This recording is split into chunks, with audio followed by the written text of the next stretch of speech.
안녕하세요. 저는 마띠아지파 청주교회에 있다가 탈퇴한 25살 여자입니다. 사연 보내는 것도 처음이고 글재주도 없어서 걱정되지만 탈진님 채널 보고 새삼 기억도 다시 나고 공감이 돼서 주저리 써볼게요. 청주 바닥이 되게 좁아서 길거리에서도 은근 마주칠 때가 많아요. 아직도 신천지 생활을 하는 사람들을 보면 안타까운 마음이 드네요. 저는 흔히 말하는 지인 전도로 들어가게 됐어요. 친한 지인은 아니었지만 오히려 약간 애매하게 학교에서 인사하던 사이였기 때문에 거절하기가 어려웠어요. 특히나 저는 대학교 들어가서 가정 환경이나 주변이 더 힘들어져서 하늘에서 무언가가 떨어져서 나를 좀 구해줬으면 좋겠다. 내가 정신이 아예 안 좋아져서 정신병원에 갇혀 있으면 아무도 날 안 건드리지 않을까 하는 생각을 자주 하던 때라 주변에서 하자는 거나 시키는 건 아무거나 하던 시기였어요. 그렇게 아무거나 하다가 문득 저에게 좋은 뜻밖의 일이 생기거나 아니면 오히려 제가 진짜 정신에 문제가 생길 만큼 망가지길 바랬어요. 지인 전도는 인도자와 같이 있다가 갑자기 마주친 제3자의 우연 만남으로 이뤄졌고 무료로 심리검사를 해주겠다고 해서 하게 됐어요. 그렇게 21살부터 복음방 과정을 시작하고 센터에 들어가게 됐어요. 탈퇴는 2022년 4월쯤 했으니까 지금은 탈퇴한 지 대략 1년 반 정도네요.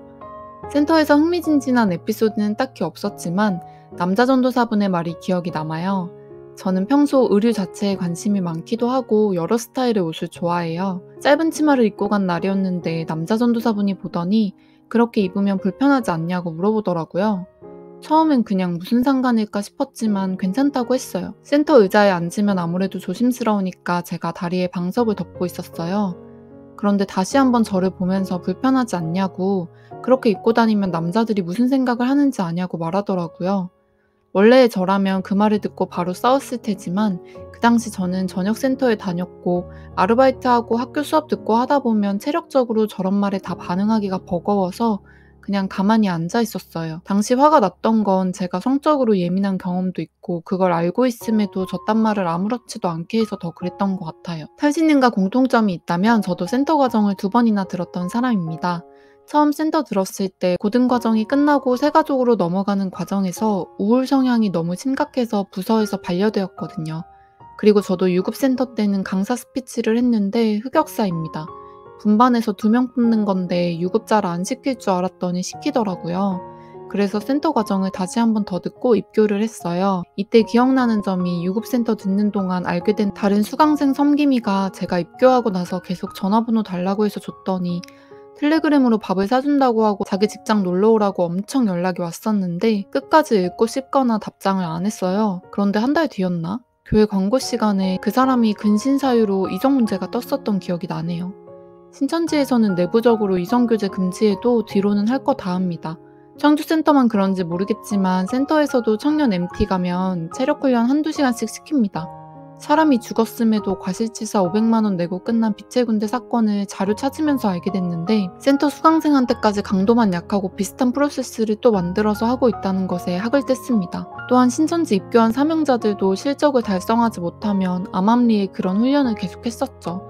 그리고 이걸 알게 되고 나서 저는 더더욱 이 집단에 대한 신뢰도가 떨어졌어요. 사람이면 잘못은 할 수 있어도 잘못한 후의 태도가 더 중요하다고 생각해요.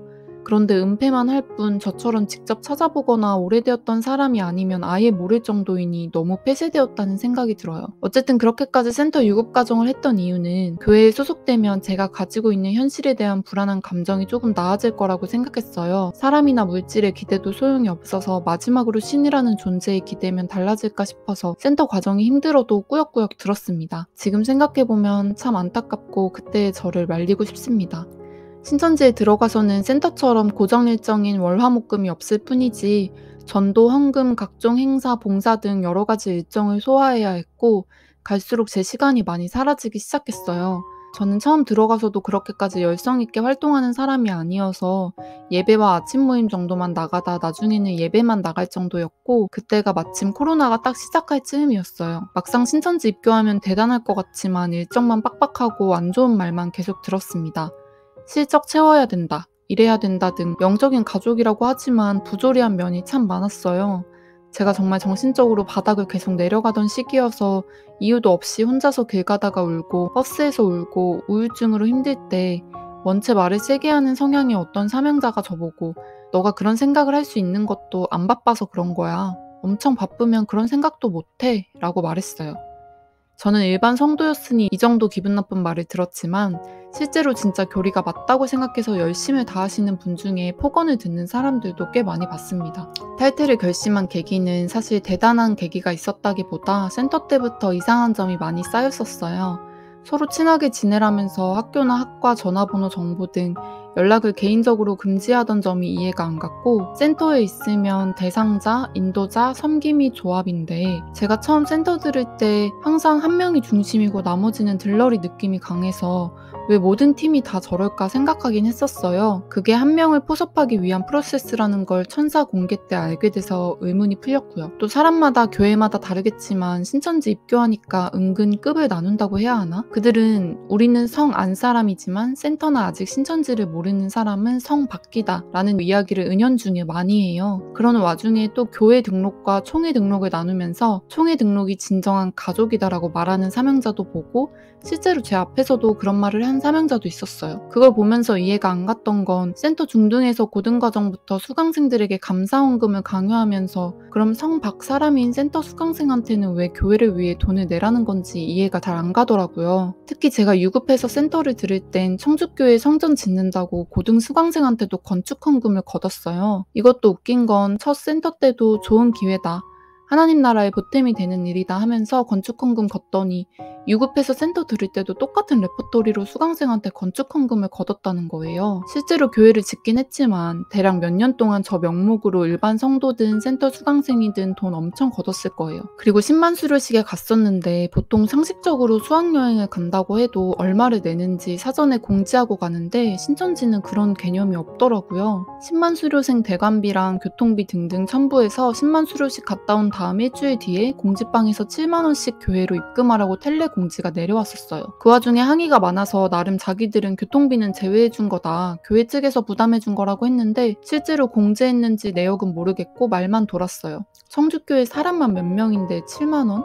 확인할 바가 없네요. 애초에 무조건 참석하라고 해놓고 이렇게 돈 내라고 하는 경우가 어딨냐고 여러 교인들이 항의도 많이 했던 걸로 아는데 결국은 돈을 걷어갔습니다. 그래서 저랑 같은 구역원이었던 한 친구는 제가 돈이 많아 보였는지 모르겠지만 구역장이나 수부구, 부구역장도 있는데 일반 구역원인 저한테 7만 원을 빌리더라고요. 그래서 빌려준 경험이 있습니다. 물론 나중에 그 친구는 갚긴 했지만요. 그리고 공석에서 자신의 직위가 다수의 사람들이 듣는 자리라면 말 한마디라도 조심해야 한다고 생각해요. 그런데 막상 보면 이만희 씨나 다른 집화장, 교회 담임 강사 등 일 안 할 거면 나가라 라는 소리를 너무 많이 합니다. 하다 진짜 나가는 사람이 많아질 것 같고 사람들 분위기가 안 좋으면 나가라고 진짜 나가면 안 되는 거다, 그 말을 그렇게 알아들으면 어떻게 하냐, 이런 식으로 수습을 참 많이 했어요. 그것도 저는 이해가 잘 안 가는 게, 말하는 사람이 똑바로 말을 해도 사람들이 오해해서 들을 수 있는데 애초에 맨날 오해의 소지가 있는 발언을 하고 맨날 뒷수습하는 모습도 서서히 질려갔습니다. 그리고 입교에서 제가 공부를 많이 한 건 아니지만 창세기를 읽으면서 이것도 센터에서 배운 것처럼 영적인 뜻이냐라고 물었을 때 두루뭉술하게 대답하거나 답변을 안 해주는 것도 있었고, 무엇보다 교리가 변개되는 것이 느껴졌어요. 영적인 불심판이 육적인 불심판으로 바뀌거나 흰무리를 갑자기 창조해야 한다, 계시록 19장까지 이뤘다더니 계시록 17장, 18장으로 후퇴하는 교리 등등 신천지는 선과 악을 자기 입맛대로 규정하고 몰아가는 게 심하더라고요. 마치 꼭두각시 인형처럼 움직여주지 않으면 고장난 사람처럼, 쓸모없는 사람처럼 말하는 이곳이 과연 사랑과 공의공도를 외칠 자격이 되는 곳일까? 말씀을 떠나서 그 모습에 회의감이 많이 들었어요. 사사기만 읽어봐도 신천지에서 말하는 신과 성경에서 말하는 신은 참 다르다라는 걸 느꼈던 것 같아요. 그들이 예배 복장, 이성, 금전거래 여러 가지 규제를 많이 해도 사실 법이라는 것도 규정이라는 것도 절대적인 것은 역사를 보면 없을 텐데 새로 생기거나 없어지는 건데도 불구하고 잘못된 관습을 계속 유지하는 것처럼 보였어요. 이마저도 실제 집화장들은 뒤에서 돈 참 많이도 챙기시고 마띠아 집화장은 본인 딸 결혼식을 그렇게 호화스럽게 호텔에서 하셨죠. 그 와중에 축의금도 더 걷고 싶었는지 공지방에 계좌 올라오는 거 보고 할 말이 없었습니다. 그 공지를 보고 실제로 여러 교인들이 꼭 내야 되냐고 문의가 많이 왔다는 피셜을 어떤 사명자한테 들었어요. 안에서도 맨날 양과 염소를 항상 나누는데 저는 염소 같기도 하고 이래도 지옥 저래도 지옥일 거, 차라리 내 시간을 가지면서 살다가 지옥 가자라는 생각으로 점점 귀결되기 시작했어요. 그때부터 누군가가 가공한 자료가 아닌 직접적인 자료들을 제가 보고 판단하기 위해서 대법원 판결 자료를 열람하거나 여러 신문기사 등을 참고하면서 판단하기 시작했어요. 신천지의 우호적인 기사는 지극히 일부였고 여러 가지 자료를 보면서 다 거짓말이었구나라는 사실을 알게 됐어요. 신천지는 정정보도와 반론보도의 뜻도 모르며 자신들이 이겼다고 주장하는 민사소송 역시 실제로 판결문을 보면 신천지 측에서 대부분의 소송 비용을 부담한 걸로 나와 있습니다. 흔히 이런 걸 보고 민사소송에서 패소했다고 하죠. 그런데 이걸 승소했다고 우기고 있으니 이 외에도 신천지는 모략성구 참 좋아하지만 뒤에 쭉 읽어보면 결국 선을 위하여 악을 행하고자 하는 것과 같다고 그런 사람들 정죄받을 것이라는 내용이었으면서 편집은 자기들이 제일 잘하는 것 같아요. 위에서 언급했던 센터 남자 전도사는 제가 왜 이런 방식으로 하세요라고 물었을 때 그렇게 안 하면 아무것도 모르는 사람들은 이 말씀 못 듣는다. 어쩔 수 없다고 하면서 다른 사람들이 마치 문제인 것처럼 모략이란 단어도 아까운 사기포교를 일삼는 것에 대해 아무런 죄책감을 느끼지 않는 것 같더라고요. 오히려 자신들이 독립열사라고 생각하는 것이 참 아이러니합니다. 그리고 이만희 씨 기자회견 풀영상으로 봤는데 자신에게 호의적인 집단에겐 떵떵거리면서 아닌 집단에겐 움츠러드는 모습을 보면서 자신의 신념과 생각은 하나도 제대로 말하지 못하는 사람이라는 걸 적나라하게 알게 됐어요. 사실 센터 때부터 이것저것 강사한테 질문할 때마다 두루뭉술하게 답변하거나 우리도 모르지 이루어지고 나서 아마 그렇지 않을까? 이런 답변을 주로 들어서 알고 있었던 것 같아요. 이것이 애초에 잘못되었고 이상하다는 것을. 그저 가만히 일반 성도로 있었던 이유는 굳이 어떤 허물을 들춰보고 싶지 않았어요. 그리고 그 시기에는 돈 버는 일이든 학교든 그 무엇이든 입력하면 출력되는 기계처럼 살아서 여러 생각이 떠오르면서도 애써 무시하며 지냈었어요. 그마저도 여러 가지를 생각하면 두통이 심해서 시체처럼 지냈습니다. 저는 개인적인 경험으로는 다른 사람의 치부까지 다 알게 되면 불편하기도 하고 그것까지 내가 알아서 득될 게 있을까라는 생각을 많이 했었어요. 종이 한 장 들추면 썩은 내가 나는 하수구일 것 같지만 굳이 보지 않았는데 신천지를 계기로 어렵더라도 들춰봐야겠구나라고 다시 생각하게 됐어요. 긍정적으로 생각하자면 신천지 덕분에 어떤 것이든 다 알고 나서 사람을 판단하든 무엇을 하든 해야겠구나라는 방향으로 바뀐 것 같아요. 아무래도 집단에 있다 보면 개인은 휩쓸리게 되고 잘못된 방향으로 가기 쉬운데 제 판단이 틀렸다고 인정하는 과정에서 신기하게도 자기 혐오가 많이 줄었어요. 오글거릴 수도 있지만 나는 잘못된 판단으로 인해 남들에게 해악을 끼칠 수 있는 행동을 했고 그렇지만 그것을 인정하고 수용할 줄 아는 사람이야. 그 상황 가운데에서도 올바른 선택을 향해 나아가는 사람이야 라는 생각이 많이 들었어요. 한 가지 또 말하고 싶은 건 저는 유일하게 전도한 사람이 한 명 있어서 너무너무 죄책감이 컸어요. 봉사활동에서 지인화한 사람이 있었는데 그 친구는 너무 열성적이라서 신천지에 오자마자 부구역장이 되었는데 그 이후로 저와 연락이 뜸해졌습니다. 신천지인을 모두 차단했지만 이 친구만은 차단하지 않고 알게 되면 사과하고 도울 수 있도록 끈을 열어뒀어요. 개인적으로 제발 저를 욕하고 원망해도 좋으니 나오길 바랍니다. 구역장에게 카톡으로 탈퇴 의사를 몇 번이나 내비쳤지만 강사 전도사 만나야 가능하다라고 말하길래 그 사람들을 만나면 어떤 말을 할지 뻔하고 그 사람들의 시간도 나의 시간도 아깝다고 했어요. 이럴 때만 절차를 지켜야 한다고 이야기하길래 안 되겠다 싶어서 카톡을 탈퇴하고 전화번호를 바꾸고 모든 사람의 연락처를 지웠습니다. 사실 정든 친구들도 있지만 제가 탈퇴 의사를 확고하게 비칠 때 깨달았던 사실이 있어요. 내 근거를 들어도 여기가 맞을 수도 있지 않냐. 선악과니까 안 보고 안 들을래. 나 말고 다른 사명자 연결해 줄게. 괜찮아. 신천지는 나한테 딱히 피해 안 줘. 라는 사람은 내가 무슨 짓을 해도 자신이 보고 싶은 것만 보는 그 확증 편향을 어떻게 할 수가 없더라고요. 친하게 지냈던 사람이든 사명자든 그 누구든요. 어쨌든 그렇게 탈퇴 의사를 밝혔고 아무래도 시스템상 제가 탈퇴한다고 하면 주변 사람들이 그걸 알고 연락이 왔지만 저는 어떤 것을 보고 그렇게 생각했는지 범죄를 저지르는 집단에 내 시간을 몇 초라도 내 돈 한 푼이라도 기여할 수 없다고 단호하게 말했어요. 그럼에도 그 사람들은 천국에 왔지만 개인의 일탈이라고 치부하거나 섭외부를 만나게 해주겠다라는 말을 했어요. 그리고 평소에는 연락도 안 하시던 분들이 제가 탈퇴 의사를 밝히자마자 연락이 자꾸 와서 더 정이 떨어졌습니다. 그저 관리자와 관리 대상자로 연락할 뿐이고 그게 아니면 연락이 안 오는구나. 사람 대 사람으로서 대해주지 않는구나 라고 느껴졌어요. 이것도 사실 많이 느끼고 있었던 게 일상생활 속에서 맨날 저만 연락했었거든요. 부서가 바뀌어도 사람 대 사람으로 그 사명자가 좋았으니까 연락을 했었 했었던 적이 있는데 오히려 그 사명자가 놀라더라고요. 부서 바뀌고 자기한테 연락할 줄 몰랐다고. 그리고 이렇게 연락하는 친구들 거의 없다면서요. 그 말을 듣고 아무리 같은 구역이니 가족이니 의미 부여를 해도 관리자 관리 대상자 관계가 강하구나라는 것을 느꼈던 경험이 있습니다. 그리고 탈퇴를 결심한 가장 큰 이유는 제 정신 건강을 위해서였어요. 불면증이 심해서 일부러 운동을 심하게 해도 2~3시간 겨우 자고 밥도 한 끼도 못 먹고 겨우겨우 몇 숟갈 뜨거나 토하는 그 생활을 몇 달 동안 하니까 정말 죽겠더라고요. 몸무게가 초등학생 때나 볼 법한 몸무게로 내려갈 뻔했습니다. 이 시기 동안 느낀 건 몸이 아파도 마음이 병들어도 가족이나 친구, 연인 등 여러 사람이 있겠지만 결국 끝까지 책임져주고 챙겨줄 사람은 나 자신이라는 걸 더 절실히 깨달았던 것 같아요. 어느 날 길을 걷고 있었는데 뜬금없이 오래전부터 친한 친구와 신천지인의 카톡이 거의 동시에 왔었어요. 그 시기가 제가 탈퇴를 거의 마음먹고 구역장 외에 신천지와 사실상 교류가 없던 상황이었는데 친한 친구에게 평범한 안부 연락이 왔어요. 별 내용이 있던 것도 아닌데 그 카톡을 보고 그냥 눈물이 나더라고요. 근데 신천지에서 나름 친하게 지냈던 사람한테 연락이 오니까 왜 연락했을까? 나에 대해 또 소식을 들어서 저렇게 연락하는 거구나 라는 생각이 바로 들길래 역시 신천지에 있는 사람과는 평범하게 친구로서 지인으로서 지낼 수 없다고 느꼈어요. 물론 케이스마다 다르지만 개인적으로는 제가 탈퇴를 결심한 이상 신천지인과는 친구 관계를 유지하기 어렵다고 느꼈습니다. 제가 신천지에 있어봐서 알지만 그들은 신천지가 1순위이기 때문에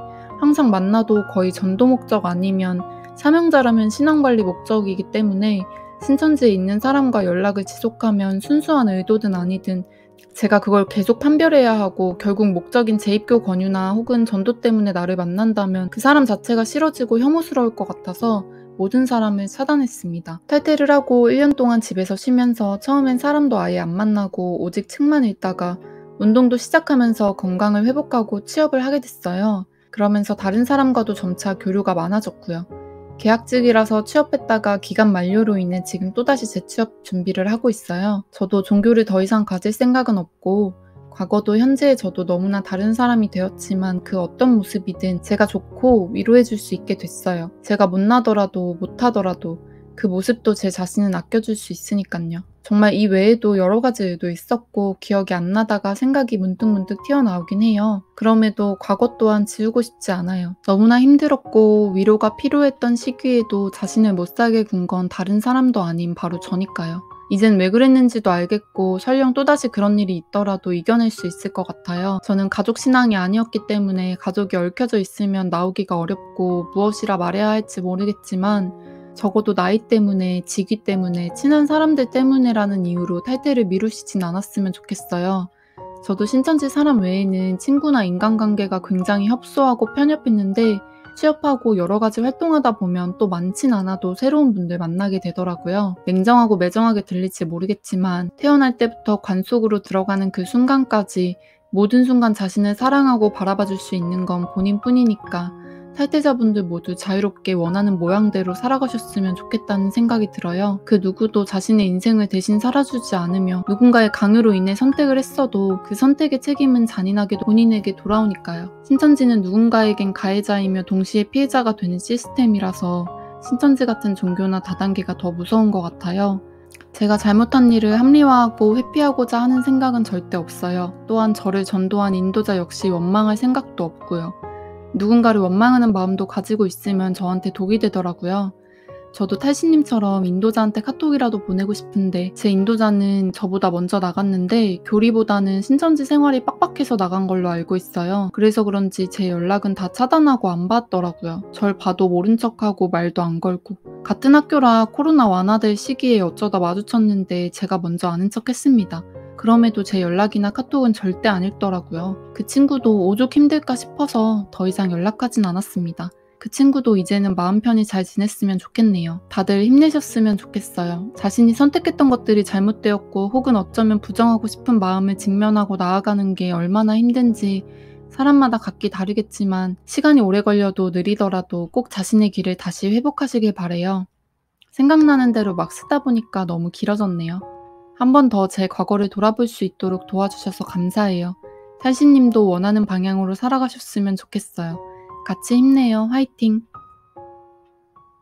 먼저 용기 내서 사연 보내주신 사연자분께 진심으로 감사드리고요. 신천지 12지파 중에서도 문제가 많은 지파인 건 알고 있었지만 사연을 읽으면서 어떻게 센터 수강생들한테까지 건축 헌금을 걷고 체력 훈련을 실시하는지 어이가 없었는데요. 그 외에도 사연자분이 말씀하신 신천지의 부조리한 면들을 저도 거기 있으면서 정말 많이 느꼈던 부분들이라 공감이 갔어요. 특히 사람이 우울증으로 힘들어서 눈물을 보이는데 "네가 그렇게 힘들어하는 것도 안 바빠서 그렇다. 바쁘면 힘들어할 겨를도 없다."라는 식으로 말을 했다는 부분이 가장 경악스러웠는데요.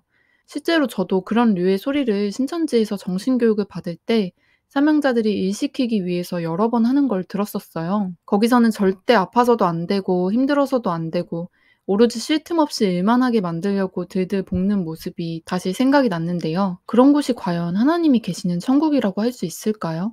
예수님은 아픈 사람들도 품어주시던데 신천지는 사연자분이 말씀하신 것처럼 자기들이 원하는 꼭두각시 인형처럼 움직여주지 않으면 쓸모없고 고장난 사람인 것처럼 취급을 하죠. 수많은 사람들이 신천지의 이런 문제점을 말해도 고칠 생각을 안 하니 탈퇴자분들이 쏟아지는 건데 아직도 신천지는 문제의식조차 느끼지 못하는 것 같습니다. 사연자분이 정신적으로 많이 힘드실 때 신천지가 접근을 했고 사연자분은 마지막으로 신에게 기대고자 하셨을 텐데 그런 일들을 겪으셔서 정말 유감이라고 말씀드리고 싶고 사연을 읽으면서 화도 많이 났는데요. 그럼에도 스스로 문제점을 깨닫고 직접 객관적인 자료를 찾아보고 판단해서 무사히 탈퇴하신 부분에 있어서 정말 대단하다고 말씀드리고 싶어요. 그리고 아직 20대 중반이시니까 앞날도 창창하고 많은 가능성이 있다고 생각합니다. 가장 중요한 건 건강이기 때문에 신체적인 건강과 정신적인 건강을 회복하시는 걸 최우선으로 삼으셨으면 좋겠고 제가 어떤 기사를 봤는데 청주시가 올해 청년복지에 2,096억 원을 투입했다고 하더라고요. 청주 고용복지 플러스 센터 사이트만 들어가도 취업 고민이나 진로를 선택하는 데 있어서 혜택을 얻으실 만한 내용이 많아요. 이미 알고 계실 수 있겠지만 모르셨다면 한번 찾아보셨으면 좋겠어요. 그리고 앞으로는 좋은 사람들도 많이 만나서 행복하셨으면 좋겠고 꽃길만 걸으시길 응원하겠습니다. 시청자분들도 사연 보내주신 분께 응원과 격려의 댓글 부탁드리고요. 저는 다음번에 다른 사연으로 또 찾아뵙도록 하겠습니다. 시청해주셔서 감사합니다.